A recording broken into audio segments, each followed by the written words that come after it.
चकोर का सपना एक घने जंगल में तरह तरह के पक्षी रहते थे। तोते, मैना, फाख्ता और बाज। उन्हीं में एक छोटा सा पक्षी था जिसका नाम चकोर था। चकोर छोटा और कमजोर था, लेकिन उसका दिल बहुत बड़ा था।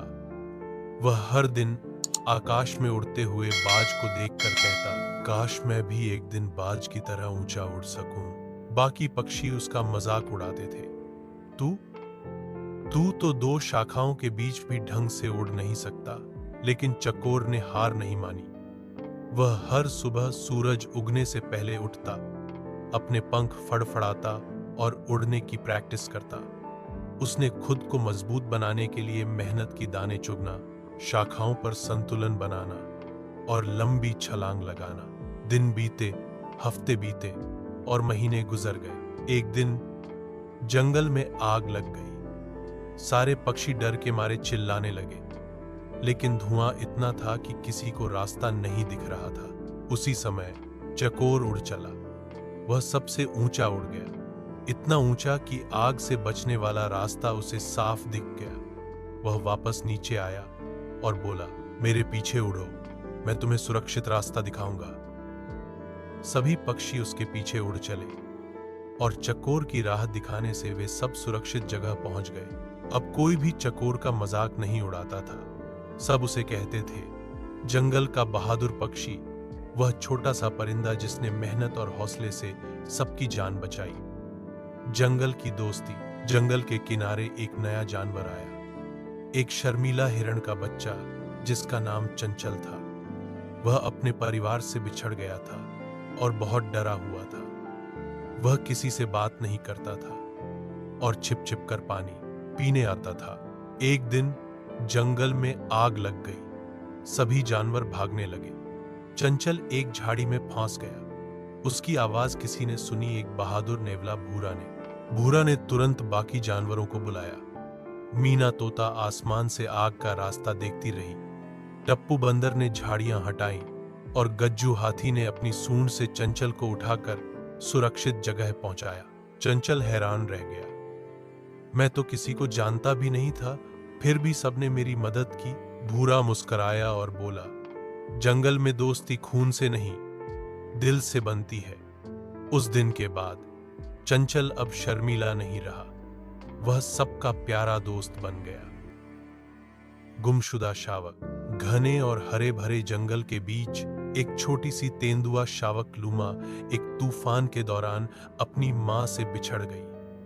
आकाश में बिजली चमक रही थी और तेज बारिश हो रही थी।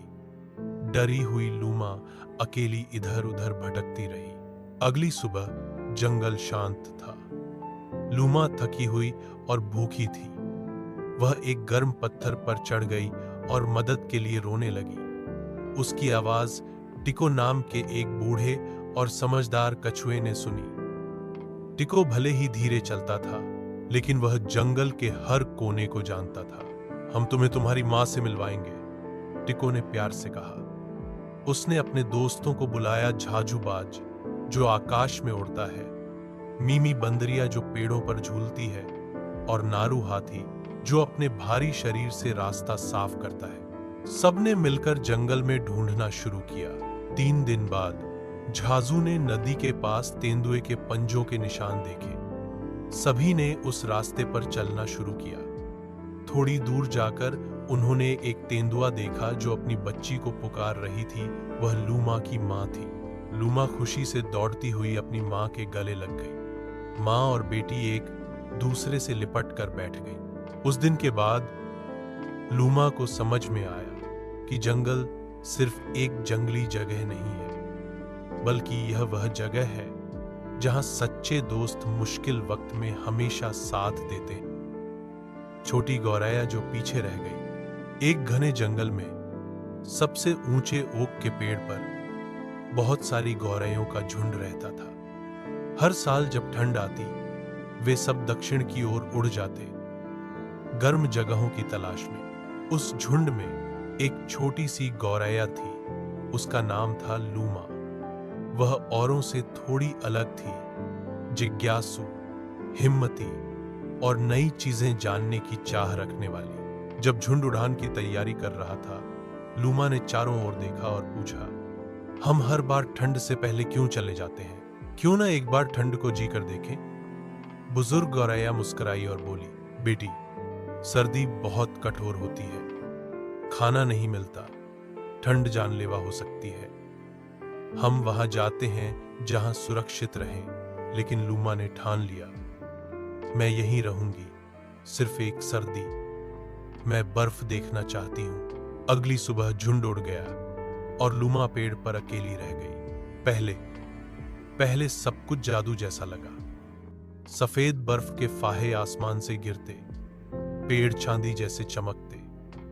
लूमा खुश हुई, उसने कभी ऐसा नजारा नहीं देखा था। लेकिन धीरे धीरे ठंड बढ़ी, खाना मिलना मुश्किल हो गया। लूमा थक गई, भूख से कमजोर हो गई। एक बर्फीली सुबह वह एक पेड़ के खोखले हिस्से में दुबकी बैठी थी, कांप रही थी। तभी फड़फड़ाहट की आवाज आई। दो लाल सुनहरे सिंहमुख कार्डिनल पक्षी उसके पास उतरे। हम नहीं जाते दूर, हम यहीं रहते हैं, एक ने कहा। उन्होंने लूमा को दिखाया कि बर्फ में छुपे बीज कहाँ मिलते हैं, कैसे अपने पंख फुलाकर गर्म रहना है और कहां-कहां छिपकर तूफान से बचा जा सकता है। सर्दियां कठिन थीं, लेकिन लूमा अब अकेली नहीं थी। जब वसंत आया, झुंड वापस आया।